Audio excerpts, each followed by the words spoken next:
We are now 6 podcasts into our series of CMO Unplugged, and we thought this might be a really good time to just pause and reflect on how it's all going and what we're planning to do in the future with the podcasts. And we've been getting some lovely reactions from people. So where do we go from here? Well, Caroline James, who is the producer of the show, and myself, both unwittingly went into this without any knowledge whatsoever to see how we get on and decided this podcast you're about to listen to is just a 10-minute chat between us, just reviewing on how things went. We're calling it CMO Unplugged. It is so unplugged that I actually forgot to plug in the microphone. So apologies for the sound quality, but let's just have a quick chat with myself and, well, Caroline James, the producer. Caroline James, welcome to CMO Unplugged. I can't believe that you're here as a special guest on the show. I know. I've just learned how to become a producer, and now I'm actually a guest. I'm very, very honoured to be here, Chris. Well, Honoured for us to dissect the last 6 months of our lives. yeah, I mean, I've actually just come out of, I think, what is the 7th interview so far. And that Yep. actually was our first one where a guy actually came into the studio and he was coming in basically, well, if you remember that Dr. Michael Mosley, very sad story about his passing, of course, but he used to have a program and he launched a book called Just One Thing. And what I wanted this guy to come in and do, Andrew Winton, who's the ex-CMO of Kaspersky, was just basically say, what is the one single thing that CMOs can do or businesses can do with AI? And it was a really good show, but I can't reveal too No, much you about that. can't. Um, And I haven't actually been able to listen to it, or so I'd dread to think what you guys have been talking about that we need to edit.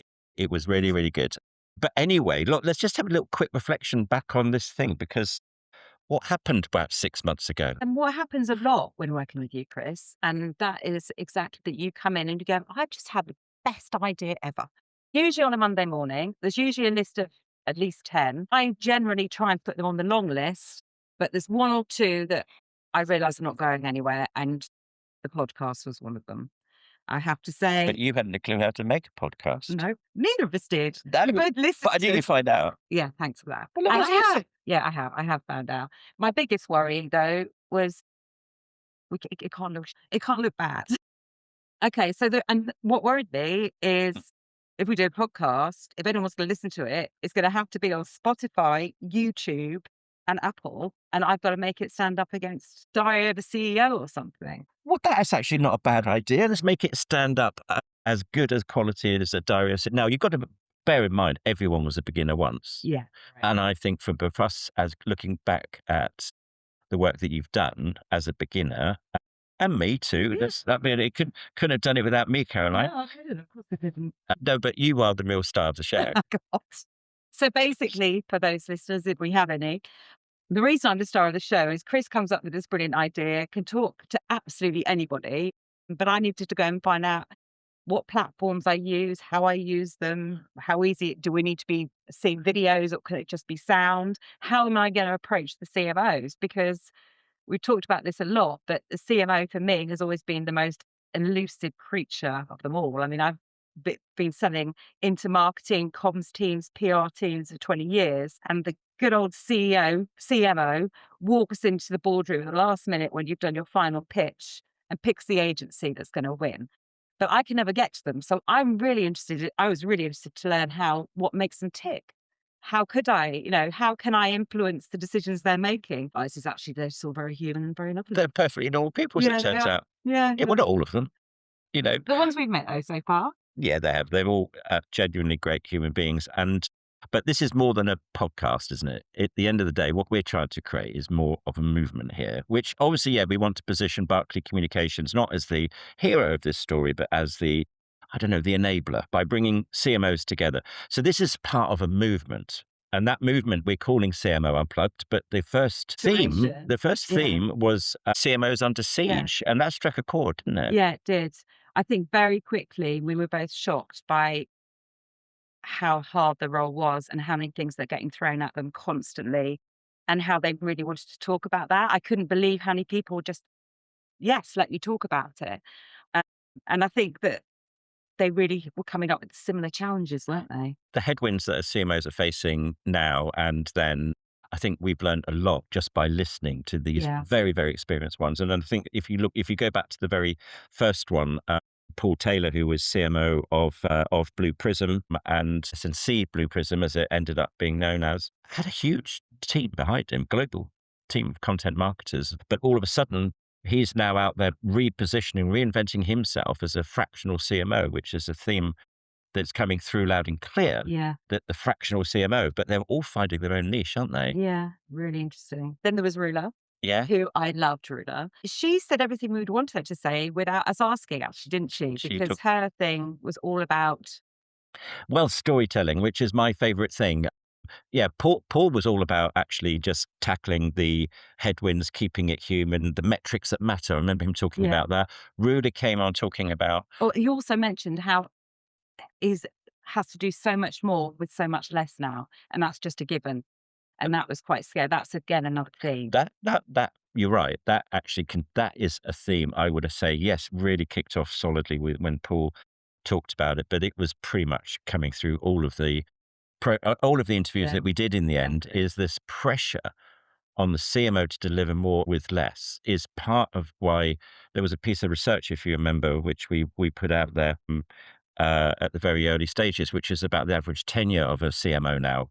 Hence the reason why so many are fractional, but the average tenure of a CMO is shorter than any other on the C-suite.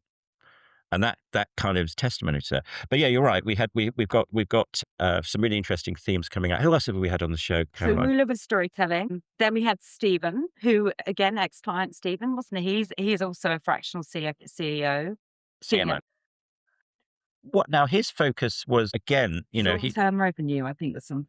yeah. I mean, so there was I do remember quite well the comment that short termism is a big problem, and the C-suite, in particular, across beyond the CMO, are thinking that how can we cut costs by using AI as a tool to enable that to happen. Of course, as a consequence, we now see the rise of mediocrity. I mean, what do you think when you look across LinkedIn at the moment?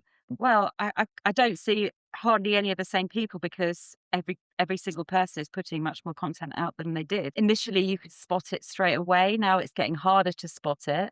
And I think we will all admit, and every CMO we talk to, we all use AI, but it's the human stuff that we put into it. That's great. So that brings us on to Ravi, actually. Yeah. Because Ravi was great.